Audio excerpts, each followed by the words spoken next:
Real Estate Pro Talk with your host, Greg Earney, connecting people, community and property. Well, hello and welcome. Greg Earney here, and this is our first ever episode of Real Estate Pro Talk. Something that we've been looking forward to launching for some time, and it was a project that we'd been working on during lockdown last year, and finally as we get started to 2021, it's great to be able to launch our first episode. I'm coming to you today from our Mooroolbark office, and I thought for our first episode today, no better person than to join me as we talk all things real estate, property and community. I welcome my business partner, who also happens to be my father, Jeff Earney. Jeff, welcome. Thank you, Greg. Good to be here. Yeah, great to. We've got the setup, and Danny, our cameraman's done a superb job in helping us not so technically advanced people get our head around this. But pretty exciting. 2020, an incredible year. We've heard that word unprecedented many times. What was your take? Have you ever seen a real estate market like what we went through last year? No, and it's probably been more resilient than everybody thought it was going to be. We started off the year pretty strong, and then COVID came along, and we were into the unknowns of where we were going to go and what we were going to do. Then we had a slight lockdown, but nothing compared to the major lockdown that we had from August 4th for 103 days. That was quite strange. The office was closed for a long period of time and never been closed for any longer than 4 days beforehand. So to be able to close it and quite literally not come in, nobody was hanging around at all. It's interesting that the market was so strong prior to the big lockdown on August 4th that a number of sales continued to happen for the next 2 weeks after. But that naturally petered out, and then when we were able to open the doors and come back on in the end of September, we were able to hit the ground running, and it's just gone on from there. And Jeff, for our viewers' benefit, how many years have you been in real estate in Mooroolbark, and might I add, working from the same desk your whole career? How many years? 49, almost 49 years. 49 years in the 2nd of February. Unbelievable. So, yeah, fair to say, as with anything, but 2020 was a year like no other. And I think when we look back at the year when the pandemic first hit, I think everyone was expecting the entire economy and certainly property prices to plummet and see substantial losses. But I think, as you said, you used the word resilient, and the real estate market certainly proved that without a doubt. There was a number of our last 3 months, especially towards the end of last year, the market was incredible.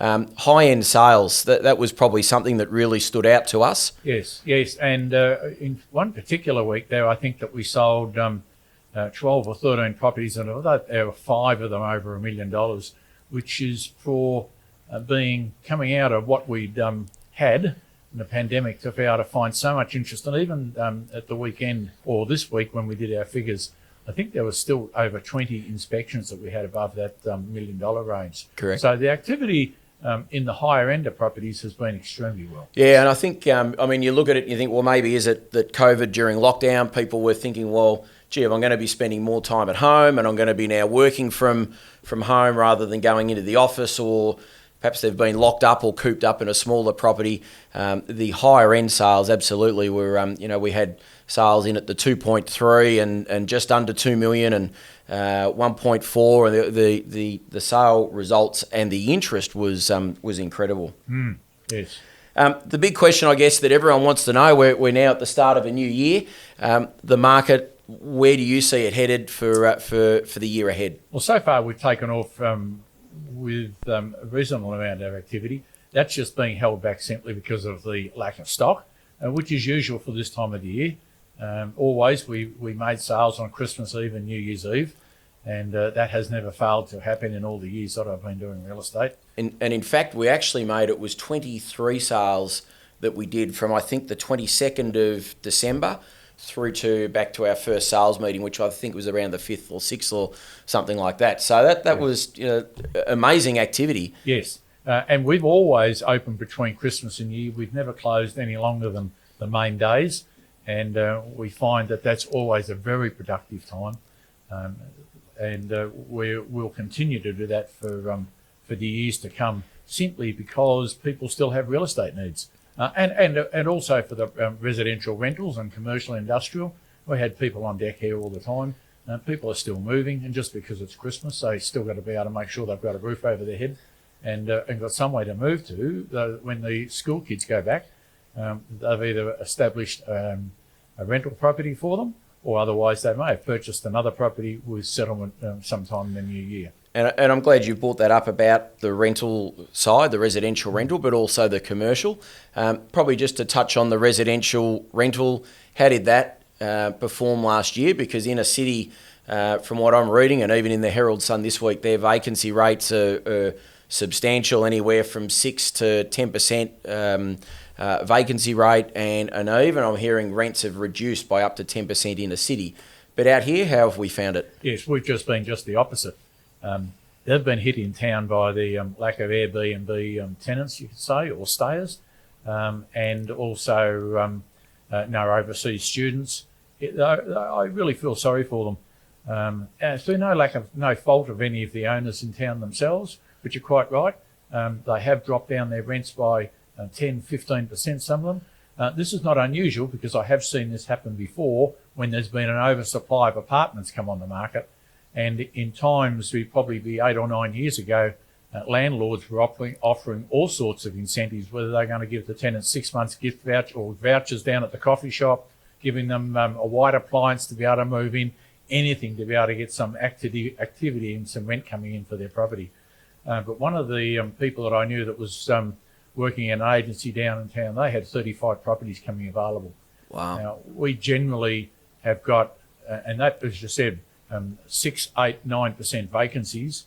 Ours out here is 0.5% vacancies. And if anything, rents haven't dropped. If anything, you could argue perhaps maybe on the slight rise a little bit, just Yes. because of the demand. The supply and demand. And I think, once again, the other thing is, now with more people working from home, if you've worked in a city, you probably haven't been working in your office probably from about mid-March.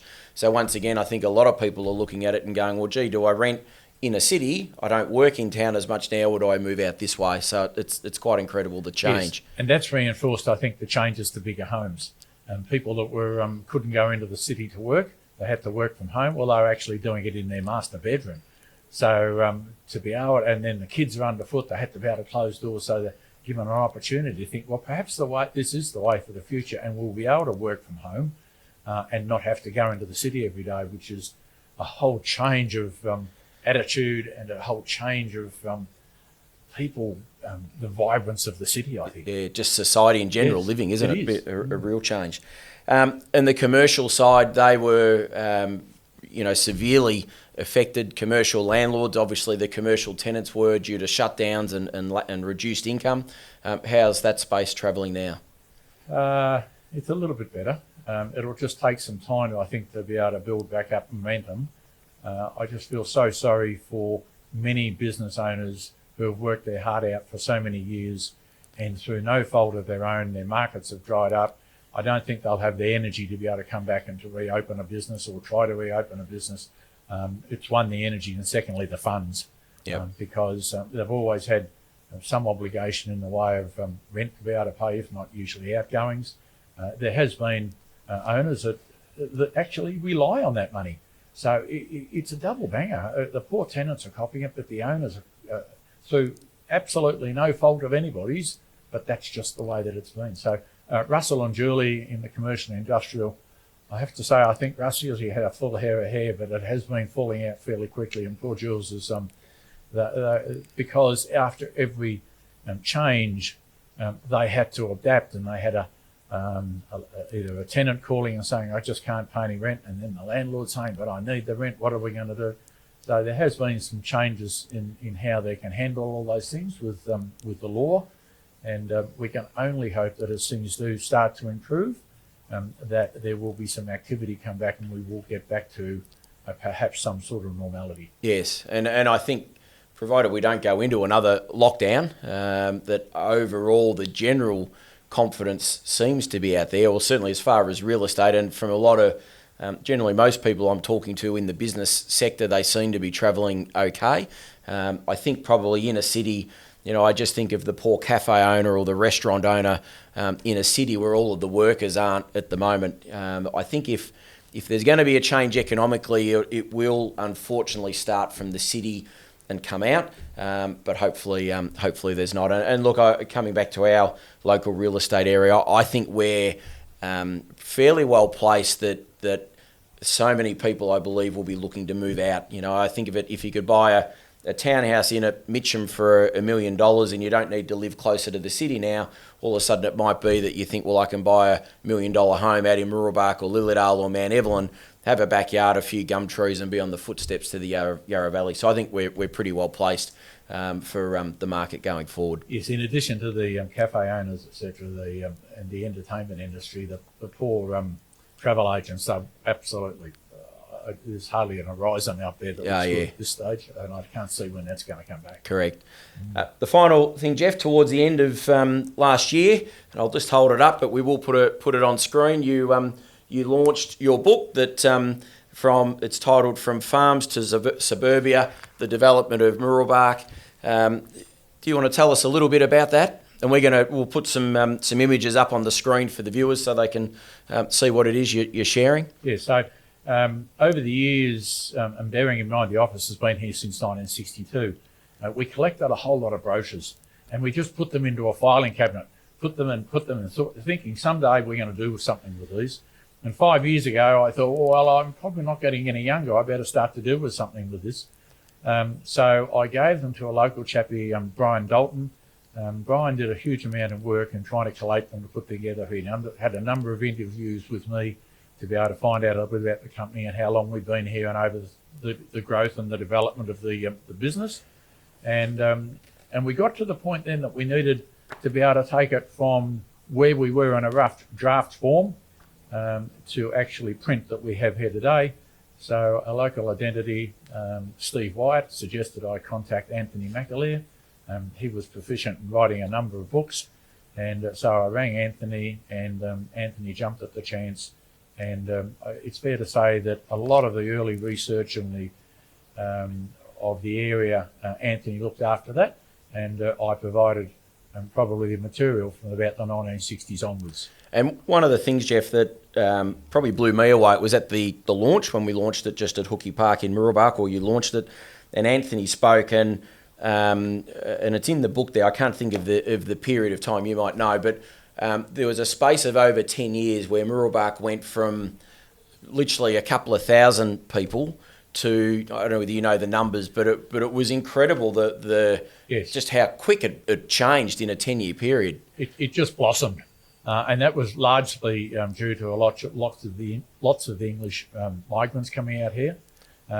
If you're around in the area at the moment, call down to the office, because we have got a large photo in the window, aerial photo from the looking at Mooroolbark in 1958. We'll put that up on the screen now, yeah. Yes, and then we also had, an unbeknownst to me, I'd already had an aerial photo taken or purchased, I think, not quite sure how I got it, in 1988.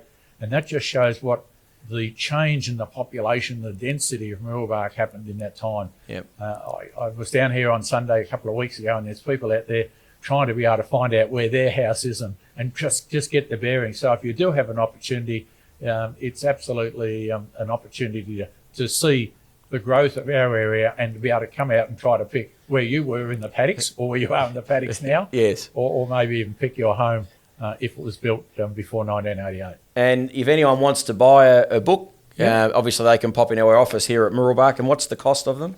They're $26. We were the first print run, we got 300 of them done, and we were fortunate we were able to sell those at $23. This next print run, we just didn't get quite as many, so it went to $26. And we've sold over 400 of them now, and they've been really going very, very well. And everybody has found it very interesting. And lots of the people can relate to many of the things because they've been around in the area for so long. Yeah, and we're using a local-based printer. Yes. And the cost for the book is for the cost of the printing. There's nothing sort of there was no profit extra and, there. So that was one of the things that I was really keen on, to be able to make sure that we had a local printer. So we've actually got a printer in Montana, and he's done a brilliant job. And I'm very, very pleased that we were able to keep the printing in Australia. Absolutely. Well, Jeff, bit of a milestone. As I sit here and I look at the cameras and the microphones, and I think back to when you started in your real estate career in 1972, and Grandpa prior to that, who would have thought we'd be, producing these little things, and even, Danny that's here helping us film today, the amount of property videos that we're putting out and walkthrough tours and 3D tours. It really is incredible. So much so we've launched now what we call Methven Media that looks after all of that. Call it the technology advancements, and real estate's not just a case of putting I think back originally a little sketch in the window or a Polaroid photo. It's a little bit more. But thanks for joining us on our first edition of Pro Talk, and we'll no doubt catch up again soon. Very good. Thank you, Greg. Thanks for having me in. And for those watching, we'll be having regular content. We'll be catching up with people locally in the community, our team, and just hearing everything about what's happening in real estate and property and what's happening in our local area. So, Jeff, thanks again. Thanks, Greg. Thank you.